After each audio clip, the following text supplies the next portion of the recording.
Hey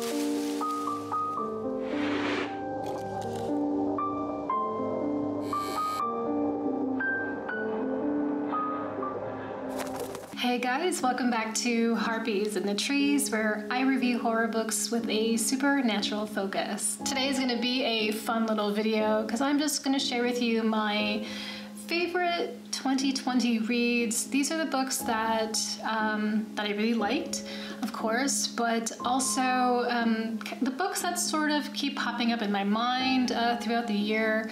Books that I did recommend to people, you know, just books that sort of made a mark on me somehow. So I have 13 books, lucky 13, to go over with you, and we can just check these out. As you know, probably, I don't read as much as most booktubers do. Some of that has to do with I am a slow reader, but also editing. All my videos take about 2 days of editing, so they just really take up so much of my time. But that really allows me to kind of just really live with a book for a very long period of time, and it's kind of cool, and I do like that. I'll also be doing another horror tag, which is so fun.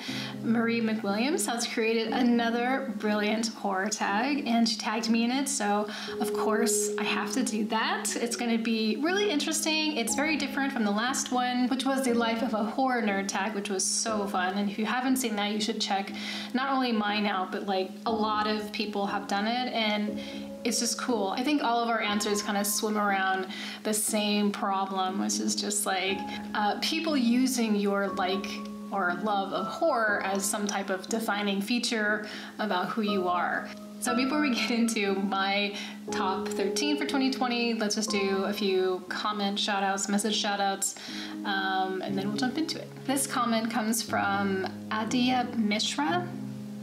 I think that's how you say it. If not, please correct me.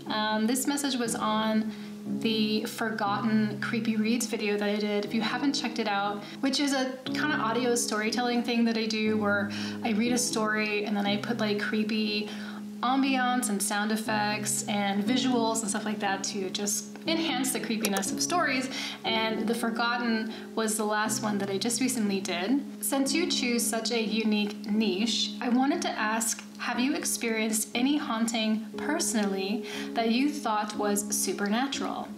Yes, there was one event where I heard a voice in a room, and it was one of those situations where it didn't make sense that it was there, and the way that it happened was very unusual. So when I heard the voice in the room, before the voice spoke, there was like this vacuum where the room got really quiet, and then it spoke. And it didn't say anything particularly interesting. It said, "Where are you guys going?" But it was like this kind of whispery female voice, and it was in the room, you know, it wasn't through the walls or outside in the door. It was definitely in the room. And a friend of mine was with me, and they heard it too. So that moment is probably one of the only real moments that I can be like, yeah, that was uncanny. I hesitate to say exactly that it was supernatural, but it was unexplainable. So it was really, really cool and a little bit creepy, but then nothing else happened through the night, so that sucked. I remember it was at a Marriott. This comment's from Debbie M, and she says, I have a question. Why did you move to Berlin, Germany? I had been to Germany before. I had toured in Europe for a short time period with my band when I used to be a musician, and I really just fell in love with Germany. But a couple years go by and I tour again, and this time I meet my future boyfriend who is German. We stayed in touch and we, you know, really discussed it as being a possibility, and then I came. However, staying here is very, very difficult. So it is something that's temporary in reality.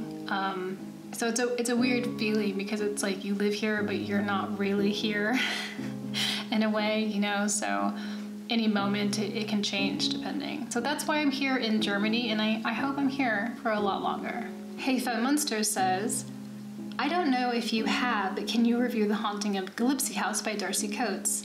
I like watching review the books before I buy them. Absolutely, it's on my list. I look at it every day when I go into my bookshelf, so I really want to read that one because the synopsis and the artwork on the cover just have me really intrigued and excited to read it. So I'm going to get to that very soon. Thank you guys so much for your comments. Now let's get into this top 13.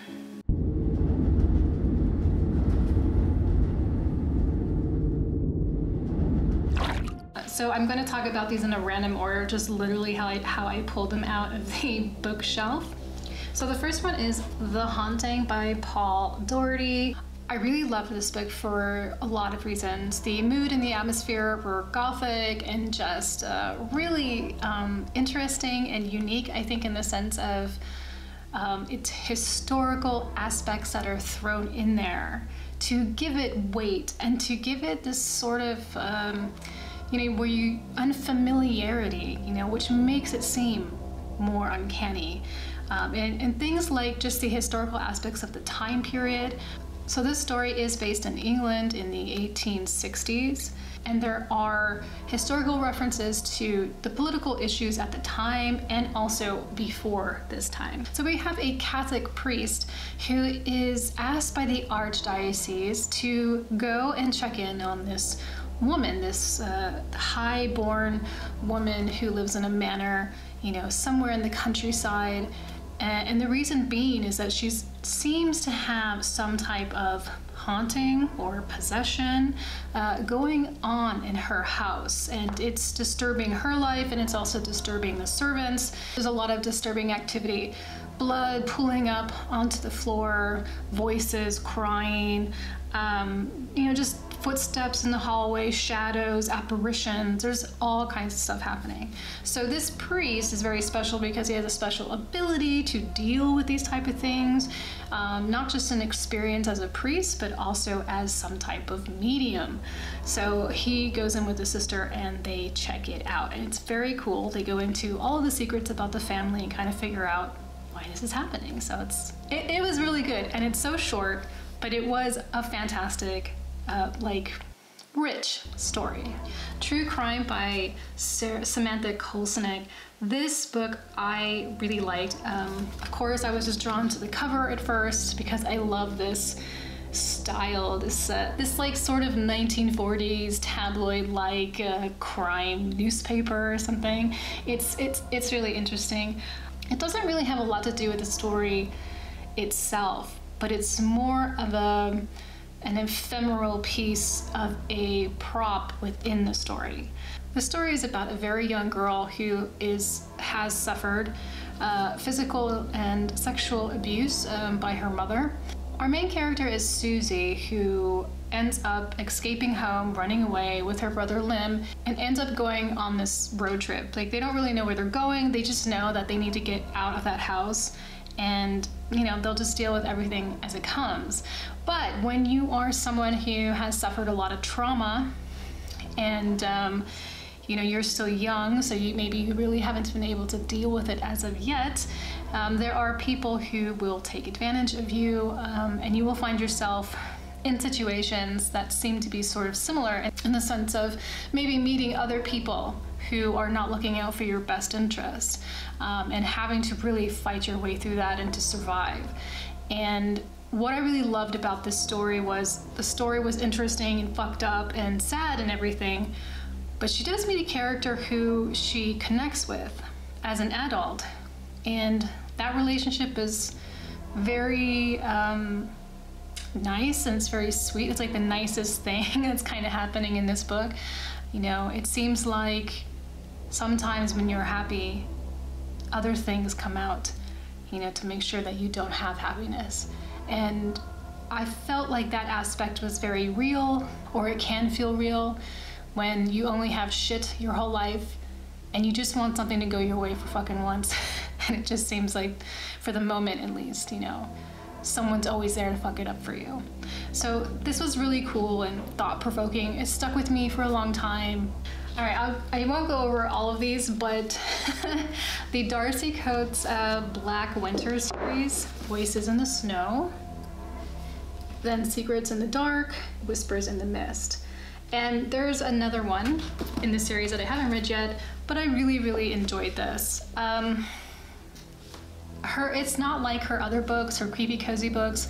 It's completely different. It's a little bit more sophisticated. It's more mature than the creepy cozy kind of like supernatural ghost stories that she usually tends to do. So if you didn't really like the ghost stories and you're not really into the creepy cozy thing, you might like this. So this story is about two characters named Claire and Doran who eventually go out into the wasteland, which has happened. No one knows why, but the whole entire world seems like it's just gone silent.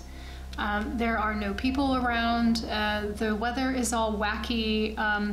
You know, there's just no ability to contact anyone. There's no way to get fresh supplies. So you're just sort of left with whatever long shelf goods you have. So you're kind of dealing with these factors. So if you get hurt, you know, obviously you're just gonna have to deal with it yourself. But there's a blanket of snow that is so thick and it's like everywhere, nobody can get anywhere. So everyone's stuck. But there's also this other problem, which is there are these, I don't want to spoil it because I think discovering what they are is the fun part of reading this. So there are these things out in the wild that are hunting humans. So we have these things hunting our main characters and them just trying to deal with everyday life shit, you know? This was really fun and I liked it a lot. It's more in that sci-fi vibe, horror survival vibe. The Patient by Jasper DeWitt. I got The Patient in a creepy crate. And I have to give it to them. They have sent me some books that I've really, really enjoyed, and this is one of them. So The Patient is a very clever story about a doctor who decides that he wants to work at a facility that manages and takes care of people suffering from mental health. So he goes to the worst asylum sort of in the country in the terms of like budget and also the type of patients they have there. And he decides that he's going to take this one patient under his wing and nurture him back to a healthy mental state. Of course, you can already guess it doesn't go to plan and things do hit the fan. I didn't mean for that to rhyme. The writing style is very cool because it's written in a series of blog posts. And it's our doctor who's sharing this event and what happened. And it talks a lot about the like mental health industry and, you know, just kind of like the different attitudes that everybody sort of has. Like, what do you do when you have a patient that is very unsettling for other people to deal with? So how do you manage that? You know, how do you manage a patient that just seems to have some ability of freaking everybody out? Do you drug them up? Do you tie them up? Do you lock them in a room and throw away the key? What do you do? So this is fun. Junji Ito. I mean, I think we can all agree that the man is just pretty brilliant. I'm not really too much into manga. The illustration style was just not really a favorite of mine. But Junji Ito, I don't know, maybe it's just like a mixture of his amazing storytelling and just his ability to illustrate fear, horror, disgust, repulsion, and weirdness. He does weirdness like so well. This is a collection of his supposed best works. So I don't know if that's cheating or whatever, because I just have the one book with the best works or something. So the story that really stood out for me in this one that I can remember just like at this moment, because I think it's the one that I always reference now or see in my mind when I think about Ito, is The Human Chair. The Human Chair is about a writer who just wants to write some editorials and articles and stuff for the magazine that she works for, and she has this really comfy chair. It's like so comfortable and she loves it so much. It brings her a lot of comfort. But one day she senses that this chair is not just a chair and that it may actually be hiding something within. So that was a really great story, and the illustrations just really drove it home about how creepy that would be. The Turn of the Key by Ruth Ware. This was so good. Oh my god. I think this was probably the best mystery that I've read in a long, long time. It is so good, and I tell anyone who likes mysteries to read this. So you guys had told me that this was amazing, so I had really bumped it up in my TBR at the time, and it was so good. It was so clever in the sense of how the story, you know, evolves and sort of reveals itself.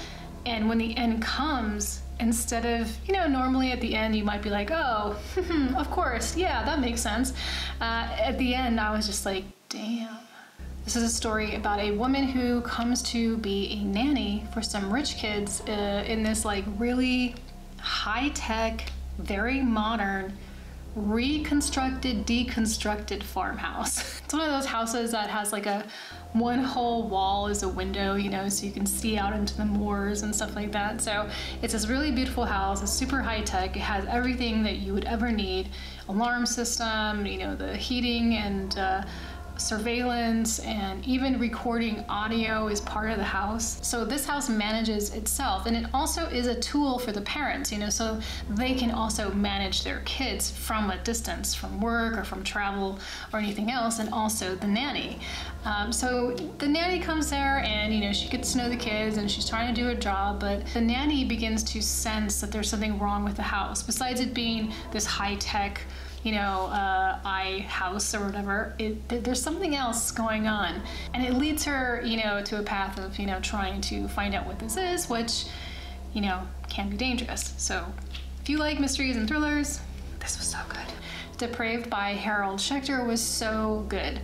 I have, you know, a kind of a tiny obsession with H.H. Holmes, and I really wanted to know more about him and about his murder castle and, you know, why these things happened and, you know, what did he really do? So this was awesome. It's a very easy read. It doesn't have a lot of historical minutia or, you know, just a bunch of tedious information that reads more like an academic paper, you know, in some cases. I think for those type of books, they can be a little just dry, you know, for me. This was just being a passenger and having someone show you around town, show you around, you know, the murder castle. Also, Schechter doesn't romanticize Holmes at all, which is a good thing. Naomi's Room is a ghost story, and it starts with a man losing his daughter in the mall in the Christmas season. And he can't find her. She ends up missing. Him and his wife are trying to, you know, stay vigilant, I guess, you know, hoping that she returns home, but she doesn't. And during this time, things seem to be happening in the house. And our main character, Charles, thinks that it might be his daughter, Naomi. So in order to get closer to this idea of it being Naomi, he's really kind of going full hog into trying to prove that it is her. But is it? So this is a really well done story. You know, it leads you in one direction that you're pretty familiar with. You don't really, you know, you're not really expecting anything much. Besides, like, you know, you kind of think you know where it's going, but it veers into a very hard left, and so it's gonna get somewhere pretty weird. That doesn't really happen until, I don't know, I think maybe like halfway or maybe towards the end of the book or something. So you do have to kind of go along with the story for a little bit, but it's definitely going to disturb you with its content. No One Gets Out Alive by Adam Neville is a very fucked up story, and it has a lot of violence towards women in it. It has a lot of scenes of brutality. It has a lot of, to me, really great scenes of gaslighting.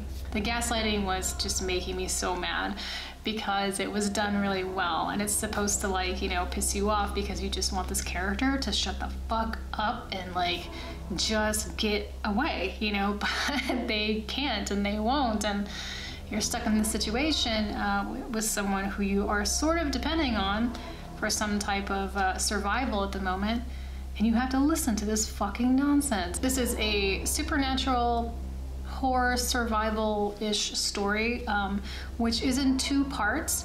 The first part is about the beginning, when the situation kind of unfolds itself, and our main character, Stephanie, finds herself in a situation that is just beyond any nightmare that anyone would ever want to have or could have. And the other half of the book is after that event. So it has two very different feelings to it. It starts off with our main character, Stephanie, who just needs a place to live. She needs somewhere super cheap, so she finds a very inexpensive, suspiciously inexpensive flat to rent. But once she's actually there in the building, after she's already signed the contract and the lease, she realizes why it was so cheap. It's just literally disgusting. The room itself and also the building and the shared kitchen and the shared bathrooms are they're just vile. This place looks more like it should be torn down than rented out. So she decides that she doesn't want to stay there anymore. She's made a huge mistake and she tries to leave. That's when the landlord, Necker, is like, "You're not going anywhere." And this is when our story starts. So it's very scary, you know. And if you've had experiences with bad landlords and just people trying to force you to, you know, do things you don't want to do, you're gonna remember them reading this. But this was a binge read. It was so good. Penpal. I know this one is a real popular one for what is the creepiest book that you've read, and to me, I totally concur. It was very creepy. And I think about this book for some reason on and off. It just like pops into my head. It's very creepy. It is a no sleep story that was expanded into a book, so it has that feel, you know, where it sounds so real and it could be real. It's that first person storytelling. It's really, I like that kind of stuff a lot. The story is interesting because it talks about a little boy who ends up being stalked by someone. And the whole book is kind of like trying to figure out why that's happening. And it's very creepy and uncomfortable because I think he's like 5 or 6 years old when it starts. By the end of the book, I think he's a young adult. So the things that are kind of happening to this kid, you know, especially when he's little, are very, they sound very familiar, you know, things that you hear in stories of true crime or people who talk about being stalked or something, you know, it sounds so real and it just has that creepy factor. And there's a lot of creepy scenes in here. Knock Knock is about a group of young girls who make a pact at a very, very young age to never have children, because they do not want their bodies to transform like their mothers and their aunts do and have. So in order to make this pact real and to solidify it, they decide to perform a ritual together in the woods. We fast forward a bunch of years to when they become teenagers, and then when they become in their mid-20s and their early 40s and into their 50s and 60s. So we actually get to follow this group of girls becoming women for a really good amount of time. We get to see them change, we get to see the decisions that they make, the significant others that they choose to be with. And there's also something else that's binding all of these girls together. And there is a character in this book that I hated, but like you're supposed to hate this character. This character is just the embodiment of evil. That's pretty cool. Whew. Okay. I'm so out of breath that I feel like my voice is so dying right now. So that was my top 13 books of 2020. I hope you enjoyed this video, and if you did, please subscribe and like. It helps me out a lot. And if you'd like to support me and this channel, you can join the Patreon. Thank you so much to the Blood Crones for their support. It means a lot to me. Please take care of yourselves, wear a mask, and watch out for each other. I will talk to you next time.